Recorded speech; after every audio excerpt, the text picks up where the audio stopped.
नमस्कार दोस्तों, मैं सौरभ तिवारी यूसीआई डिजिटल सरकारी नौकरी में आप सभी का हार्दिक स्वागत और अभिनंदन करता हूं। हम लोग रीजनिंग में न्याय निगमन पढ़ चुके थे और उसी के जैसा कुछ उसी के जैसा एक चैप्टर होता है कथन और निष्कर्ष। आप देख सकते हैं कथन और निष्कर्ष, स्टेटमेंट और कंक्लूजन। उसमें भी हम लोग कथन देखते थे और उसके आधार पर निष्कर्ष निकालते थे। यहाँ पर भी हम लोग कथन देखेंगे और उनके आधार पर हम निष्कर्ष निकालेंगे, लेकिन उनकी प्रकृति में, उनके नेचर में थोड़ा सा फर्क होगा। न्याय निगमन, कथन, निष्कर्ष और ये सारी चीज़ें कोई बहुत ज़्यादा अलग नहीं है एक दूसरे से, लेकिन थोड़े थोड़े इनके क्वेश्चन के नेचर अलग होते हैं। हमें बस अपना माइंडसेट सेम रखना होता है। जिस माइंडसेट से आप न्याय निगमन को पढ़कर यहाँ तक पहुँचे हैं, उसी माइंडसेट से आप इसे देखेंगे और तार्किक बुद्धि का आप प्रयोग करेंगे। बस कथन को आपको क्या करना है, सत्य मानना है। कथन को आपको गलत नहीं मानना है। अगर आप चैनल पर नए हैं तो चैनल को सब्सक्राइब करिए, वीडियो को लाइक करिए, शेयर करिए, कमेंट करिए और चलते हैं। आज हम लोग समझते हैं कि कथन निष्कर्ष की बात क्या है। तो कथन देखिए आपके सामने है कि बच्चे ने मां से भोजन मांगा। हमें क्या करना होता है कि अपने एक निष्कर्ष पे हमें पहुंचना होता है और उस निष्कर्ष पर पहुंचने के लिए इससे क्या होता है। अब आप कहेंगे कि सर इसकी आवश्यकता क्या है। इसकी आवश्यकता यह है कि जब आप किसी नौकरी में होंगे, कई अवसर ऐसे आएंगे जहां पर आपको अपनी चेतना के आधार पर आत्म निर्णय लेने पड़ेंगे और वो निर्णय आपके जीवन को, आने वाले समय को बहुत ज़्यादा प्रभावित कर सकते होंगे। हो सकता है कि आपके द्वारा लिया गया निर्णय आपको प्रसिद्ध बना दे, आपको एक व्यक्ति से एक व्यक्तित्व में ढाल दे, या हो सकता है कि आपको अपमानित करवा दे भरे समाज के अंदर। ठीक है ना। तो जो आपका निर्णय होगा आपके सम्मान और अपमान का आधार होगा। इसलिए हमें क्या होता है कि इस प्रकार के प्रश्नों की आवश्यकता होती है। कथन है कि बच्चे ने मां से भोजन मांगा और निष्कर्ष इससे क्या निकला कि बच्चा भूखा है कि बच्चा भूखा नहीं है। अब आप देखिए, बात बच्चे की हो रही यहां पर। अगर किसी वयस्क की बात हो रही होती तो वयस्क व्यक्ति ने अगर मां से भोजन मांगा होता तो हो सकता है वो भोजन किसी को खिलाने के लिए मांग रहा होता, या हो सकता है वो स्वयं खाने के लिए मांग रहा होता। लेकिन एक बच्चे के अंदर इतनी चेतना नहीं होती है कि वो अपनी मां से भोजन मांगेगा और किसी को खिलाने जाएगा। और एक बच्चा इतना सक्षम भी नहीं होता है कि कोई समझदार व्यक्ति उससे ये कहेगा कि अपनी मां से भोजन मांग कर लाओ और हमें खिला दो आकर। यानी कि जब बच्चा भोजन मांग रहा है मां से, तो ये पूर्णतया स्पष्ट है कि बच्चा भूखा है। बात आई ना समझ में। बच्चा भूखा है। तो इस प्रकार के निष्कर्षों में अगर पूछा जाए कि कौन सा निष्कर्ष सही है, तो केवल एक निष्कर्ष हमारा सही है, दूसरा वाला निष्कर्ष हमारा सही नहीं है, क्योंकि बात हम बच्चे के विषय में कर रहे हैं। क्लियर है ना। क्योंकि आपके दिमाग में ये तर्क आ सकते हैं कि बच्चा भोजन मांग रहा है। भोजन मांगने का मतलब ये तो नहीं है ना कि हम मतलब बच्चा भूखा ही है, वो किसी और पर्पज से मांग सकता है। तो बच्चे का पर्पज केवल वही होता है कि जब उसे भूख लगेगी तभी वो खाना मांगेगा, जब उसे प्यास लगेगी तब वो पानी मांगेगा। ठीक है ना। चलिए आगे बढ़ते हैं। अब अगला कथन आपके सामने है कि अमीर व्यक्ति महंगी कार खरीद सकता है। अमीर व्यक्ति महंगी कार खरीद सकता है, यह कथन है, इसे आपको सच मानना है और इसे सच मानने में आपको कोई आपत्ति भी नहीं होना चाहिए कि जो अमीर व्यक्ति है वो महंगी कार खरीद सकता है। ये जाहिर सी बात है। अब इससे निष्कर्ष क्या निकलता है। इससे निष्कर्ष क्या निकलता है कि अमीर व्यक्ति सस्ती कार नहीं खरीदता है। आपने कई सारे अमीरों को देखा होगा, क्या किसी भी अमीर व्यक्ति के पास आपको सस्ती कार नहीं मिली होगी। भाई कार आपकी 5 लाख की भी आती है, 6 लाख की भी आती है, 15 लाख की भी आती है, 50 लाख की आती है, 1 करोड़ की आती है, 10 करोड़ की आती है। तो क्या आपने किसी अमीर व्यक्ति को सस्ती कार पे चलते हुए नहीं देखा, छोटी कार पे चलते हुए नहीं देखा। ठीक है ना। तो ऐसा तो नहीं है। कई लोग ऐसे होते हैं जो केवल शो ऑफ करने के लिए, दिखावा करने के लिए कार खरीदते हैं, और अगर उनके पास पैसे हैं, अगर वो धनाढ्य हैं, तो फिर वो जानबूझकर महंगी कार खरीदने जाते हैं। वो उनका ध्यान होता है पैसे के ऊपर कि हमने इतना पैसा खर्च करके हमने कार ली।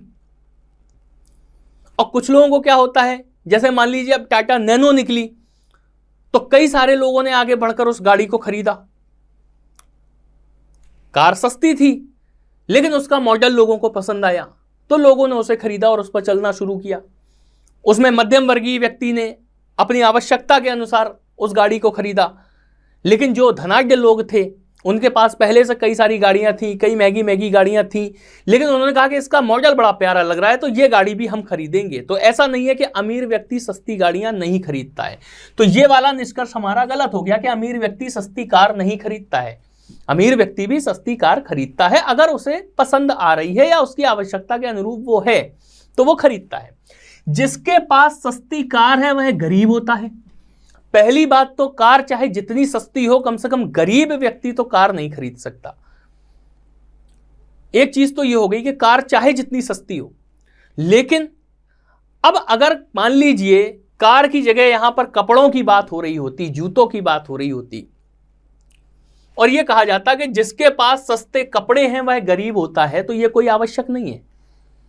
बहुत से लोग हैं जो मितव्ययिता से अपना काम करते हैं, उन्हें कपड़ों पर खर्च करना फिजूल लगता है। उनका कहना यह होता है कि व्यक्तित्व सर्वोपरि है, कपड़ों से पहचान नहीं है, व्यक्तित्व से पहचान है। बहुत से मध्यम वर्गीय लोग ऐसे होते हैं जो कपड़ों पर बहुत खर्च करते हैं, क्योंकि उनका कहना यह है कि जब तक आप अच्छे दिखेंगे नहीं, जब तक आप ब्रांडेड और महंगे कपड़े पहनकर किसी के सामने जाएंगे नहीं, तो ढंग का आदमी आपको भाव नहीं देगा। सभी के अपने स्वतंत्र विचार हैं। तो यह कोई आवश्यक नहीं है कि जिसके पास सस्ती कार है वह गरीब होता है या जिसके पास सस्ती वस्तु है वो गरीब होता है। बात आई ना समझ में? तो ये वाला भी हमारा निष्कर्ष क्या हो जाएगा? गलत हो जाएगा। क्लियर? चलिए, इस प्रकार से हमें क्या करना है, अपनी धारणा के आधार पर कथन को पढ़ते हुए उससे क्या क्या निष्कर्ष निकल सकते हैं आदर्श रूप में, उन सारी चीजों को हमें निकाल के सामने रखना होता है। वो होते हैं कथन और निष्कर्ष। अगला क्वेश्चन हम देख लेते हैं कि चोरी करना अपराध है। यह कथन आपसे बताया गया कि चोरी करना अपराध है। अब इससे निष्कर्ष, सभी अपराधी चोर हैं। भाई चोरी करना अपराध है, लेकिन इसका मतलब ये थोड़ी है कि अपराध केवल एक ही है, चोरी करना, बाकी आप हत्या कर दो, डकैती डाल दो, ठीक है ना, और किसी की चेन खींच लो, तो वो सारी चीजें क्या है, वो मतलब अपराध नहीं है। केवल अगर आपने किसी का बटुआ चुरा लिया, किसी घर में जाकर चोरी कर ली, वही केवल चोरी है, ठीक है ना, वही अपराध है। तो सभी अपराधी चोर हैं, ये कोई गलत बात, मतलब ये कोई सही बात तो नहीं है। जो अपराधी हैं उनके अंदर चोर भी होंगे, लेकिन जितने अपराधी हैं जिन्हें अदालतों ने अपराधी घोषित किया है वो सारे चोर के चोर हैं। भाई कुछ हत्यारे भी होंगे, कुछ धोखेबाज भी होंगे। बात आई ना समझ में? किसी ने किसी को मारपीट दिया होगा तो वो अपराधी, वो चोर थोड़ी हुए ना, वो उनके ऊपर दूसरी धाराएं लगी हुई हैं। तो ये वाला स्टेटमेंट हमारा गलत हो गया कि सभी अपराधी चोर हैं। दूसरा क्या कह रहा है कि कुछ अपराधी चोर हैं, ये बिल्कुल सही बात है कि जो अपराधियों का पूरा एक समूह है जो जेलों में बंद है, उनमें क्या है कि कुछ अपराधी ऐसे हैं जो चोर भी हैं, क्योंकि चोरी करना अपराध है। तो अगर आप चोरी करोगे तो आपको जेल जाना पड़ेगा। तो जो अपराधी हैं उनके अंदर कुछ चोर भी होंगे और उसके अलावा दूसरे अपराध करने वाले भी लोग होंगे, ठीक है ना। तो ये वाला हमारा सही हो जाएगा, यानी कि इसमें हमारा क्या आंसर हो जाएगा कि निष्कर्ष, केवल दो निष्कर्ष तर्कसंगत है या केवल दो निष्कर्ष हमारा सही है। क्लियर? चलिए, मनोहर मेधावी छात्र है। मनोहर कोई छात्र है जो कि मेधावी है, काफी कुशल लड़का है।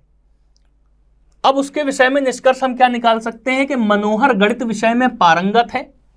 पारंगत का मतलब समझते हैं कि प्रवीण है, गणित विषय में बहुत इंटेलिजेंट है वो, ठीक है ना। और दूसरा क्या है, मनोहर गणित विषय में कमजोर है।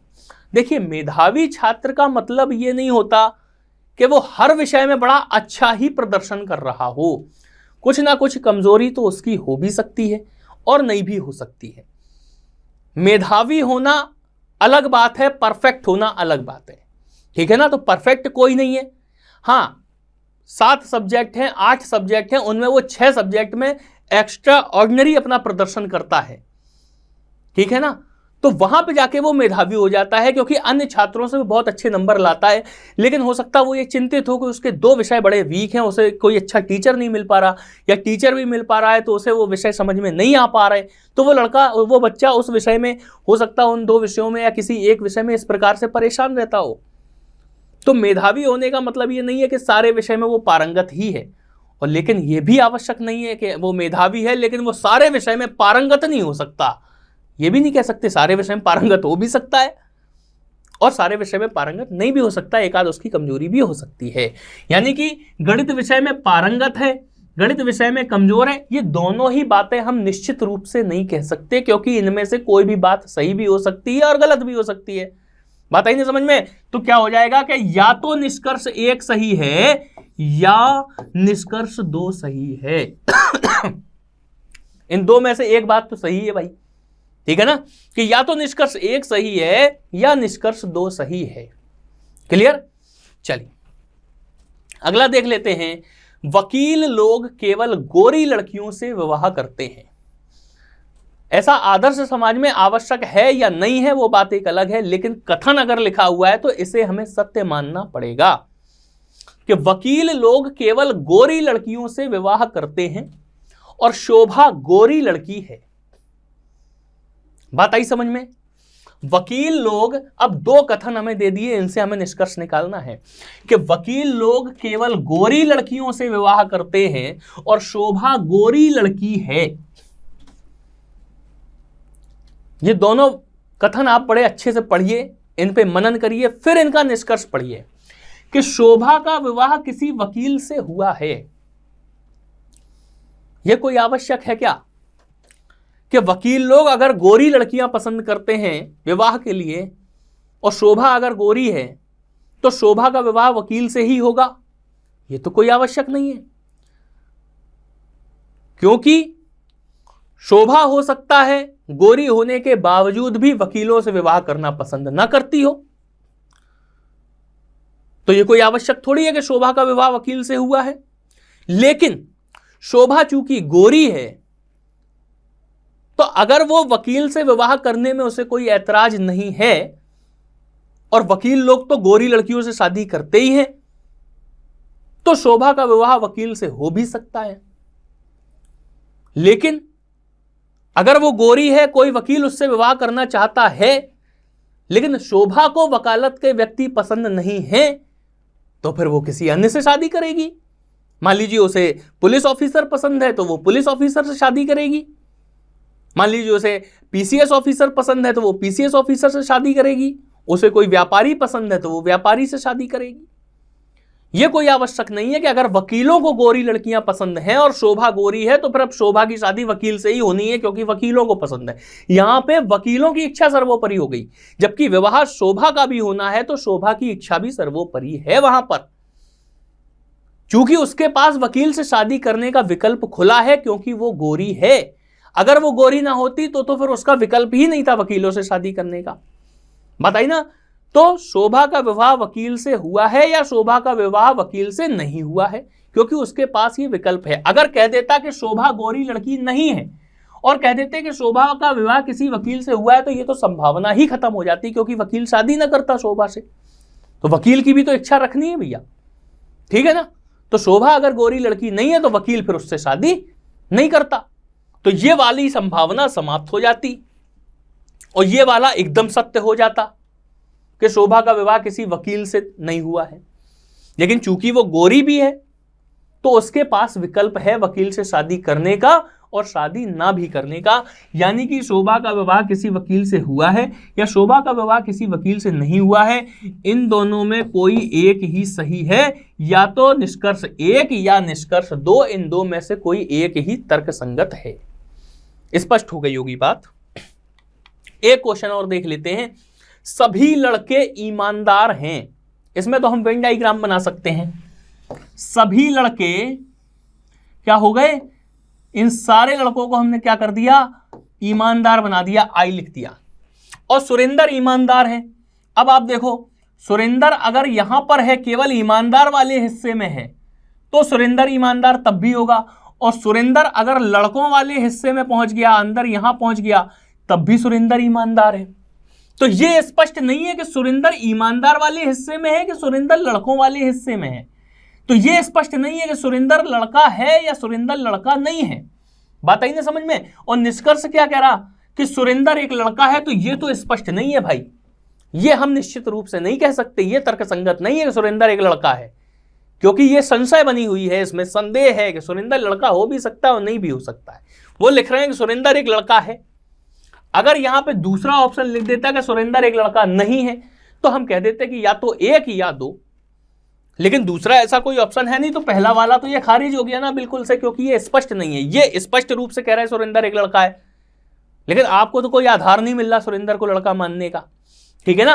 तो आपने कह दिया कि ये सही नहीं है, क्योंकि इसमें संदेह है, और संदेह वाली चीजें हम सही नहीं मानते हैं।